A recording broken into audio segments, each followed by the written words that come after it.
प्रितीच्या भाव भयणींनो, तुमकां सगळ्यांक देव बरो दीस दिवं म्हणटा. आयज आयतार आयचें शिवर्तमान जावन आसा लुकाचो 4था विसवोर वोड 21 ते 30 पर्यंत. लूक चॅप्टर 4 verses 21 to 30. आनी आतां आमी पयलें देवाचें उतर आयकुया. तेन्ना ताणें ताका सांगूंक सुरू केलें, हें शास्त्र लेगीत आज तुमच्या कानार पडटाच पाळोन आयलें. आनी सगळीं ताका शबासकी दितालीं आनी ताच्या तोंडांतलीं भायर सरतालीं ती माणकुल्लीं उतरां आयकून अजाप जातालीं. ती म्हणूंक लागलीं, जुजाचो पूत न्हय रे हो? आनी ताणें ताका जाप दिली, वय जा, तुकाच तूं बरो कर. ही म्हणणी दुबाव बीण तुमी म्हाका लायतल्यात. आनी म्हणटल्यात, कापेरनावांत तुमी जायतें केलांय म्हूण आमी आयकलां. तें हांगाय तुज्या खाशा गांवघरा कर. त्या फुडें ताणें म्हणलें, हांव तुमकां खरेंच सांगतां, खंयच्याच प्रवाद्याक आपल्या खाशा गांवांत मान मेळ्ळोसो ना. आनीक एक सोत तुमकां सांगतां, एलिजाच्या काळार 3 वर्सां आनी 6 म्हयने देवान सोर्ग धांपून दवरलेलो आनी आख्ख्या गांवांत व्हड बूक पडलेली तेन्ना इस्रायेलांत जायत्यो विधवा आसल्यो. पूण सिदोन मुल्कांतल्या सारेप्ता नगरांतले विधवेक काडून तांतले एकलेय चोरशी देवान एलिजाक धाडूंक. तशेंच एलिजेव प्रवादाच्या काळार जायतीं कोडकार आसलीं.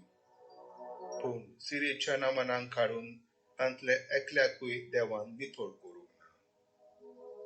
आनी हें आयकून देवस्थानान आसलेलीं तितलीं एकदम रागार जालीं आनी उठून तांणी ताका नगरा भायर घालो. तांचें नगर बांदलेलें आसा त्या दोंगराच्या माथ्यार तावन ताका सकला शेवटून उडोवंक थंय पर्यंत ती ताका घेवन गेली. पूण सारको तांच्या मदल्यान चलून तो आपले वाटेन गेलो. प्रितीच्या भाव भयणींनो, आयच्या शिवर्तमानान आमी वाचता की जेजू जेन्ना कालच्या आयतारा दीस आमी जे वाचलां की जेजूक शिवर्तमान दितात, ताका इसायास प्रवादाचें पुस्तक दितात, तो वाचता आनी तेजे उपरांत तें वाचले उपरांत तो सगळ्यांक सांगता, हें जीं उतरां तुमी आयकल्यान ती आयज घडून येयल्यान. आनी आयच्या शिवर्तमानान जें जावन आसा लुकाचो 4था विसवोर, तो आतां थिंचर सगळ्यांक पळयता आनी तो म्हणटा, हें शास्त्र लेगीत आयज तुमच्या कानार पडटाच पाळोन येयलें. आनी भाव भयणींनो, जेन्ना तो हीं उतरां उलयता, जेन्ना तो त्या लोकांक नाजरेत गांवांत ज्या जाग्यार तो आतां ल्हानथान व्हड जाल्लो, तो आतां त्या लोकांक सांगता की हें शास्त्र लेगीत आयज तुमच्या कानार पडटाच पाळोन येयलें. तो लोक म्हणटा, हो जुजेचो पूत न्ही रे, हो मोरीचो पूत न्ही रे, हो आमचे बरोबर ल्हानथान व्हड जावंक ना मरे, हो आतां कोण खिचल्लो प्रवादी येयलो, हो आतां खिचत्ता नाका ही जानवां येयली, हो आतां मिलाग्री कोत्ता, हें कोत्ता तें कोत्ता, हो खिचल्लो, हो कितें खबरो सांगता आमकां. आनी भाव भयणींनो, त्या वेळार तांकां जेजूचेर भावार्थ आसना. ती जेजूचेर भावार्थ दवरिना, कित्याक तांच्या मनान तांकां दुबाव येता, हो खरेंच प्रवादी, हो खरेंच जे इसायास बरयला हो मेसाया वचपाचो, हो देवाचो पूत म्हणटा तो, हो खरेंच तो.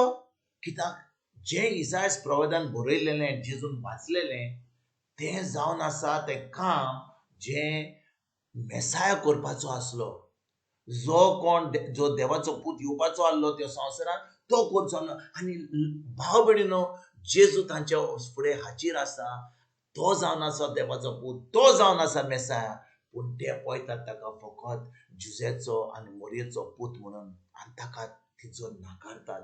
आनी जेजू कितें म्हणटा? जेजू कितें म्हणटा भाव भयणींनो? आमी हीं उतरां आयकत जाल्यार आमी एकदम दुखी बरीच जातलीं. कित्याक आमी ह्यो वस्तू आयजुनूय कोत्ता. ह्यो वस्तू आमी आयजुनूय कोत्ता. भाव भयणींनो, जेजू म्हणटा, आपल्या घरा केन्नाच एका प्रवाद्याक कसलोच मान ना, कसलोच मान ना. तो म्हणटा, तुवें जेन्ना तो थिंचो म्हणटा हांव तुमकां खरेंच सांगता म्हणटा, खरेंच प्रवाद्याक आपल्या खाशा गांवांत मान मेलो सोना. हे म्हणटा जेजू. जेजू देवाचो पूत, तो एक मिसाय म्हणून येयल्लो आनी तो म्हणटा त्या लोकांक नाझरेत गांवांत, हें हांव तुमकां खरेंच सांगता, खंयच्या प्रवाद्याक आपल्या खाशा गांवांत मान मेळो सोना. आनी भाव भयणीनो, आयज जेन्ना आमी जियेता, कितलो लोक आमकां देवाचो लोक आमचे कडेन येता, आमचे पाद्री, आमचो पादवीकार, आमचे बाकीचे सगळे जो लोक आमचे बरोबर आमी आयताराचे आतां थोडे लोक आमी सद्दां तांकां पळयता आनी आमी तांकां कसलोच मान दिना, कित्याक ते हाच आमचे बरोबर. आनी कितले फावटी जी ती उतरां देवाची उतरां सांगतात आमकां, जी उतरांची सजमणी दिता आमकां, जें ते आमकां सांगता, आमी तें पळयना, पूण आमी तांचें मनशापण पळयता, आमी तांची चूक पळयता, आमी ते कितें चुकीन उलयतात वा खंय दिसतात ते आमची चोत्राय तांचेर तुही वेता. आनी आमी आतां तांच्या उतराचेर जें ते आमकां देवाचें उतर सांगता, खरेंच उतर सांगता जाल्यार तें जेन्ना आमी ते सांगता तें ताचेर आमी चोत्राय दवरिना आनी आमी तांकां नाकारता. आनी भाव भयणीनो, अशेंच घडलें जेजू बरोबर. जेजू थंयसर खबरो सांगपाक येवंक नासलो, तो काणयो सांगपाक येवंक नासलो, तो देवाची बरी खबर येवपाक येयल्लो. तो थंयसर तांकां देवाच्या उतराची सजमणी दिवपाक येयल्लो. तो थंयसर तांकां ओपारींनी शिकोवंक येयल्लो आनी तेजे उपरांत ती सजमणी दिवन थंयसर तो मिलाग्री, तो अजापां, पेकोण्यो कोत्तालो. पूण ताकाय लोकांनी त्या वेळार ताका नाकारलो. आनी आयज भाव भयणीनो, जेन्ना आमी देवाचें उतर आयकता, कितले फावटी आमी तेंच कोत्ता.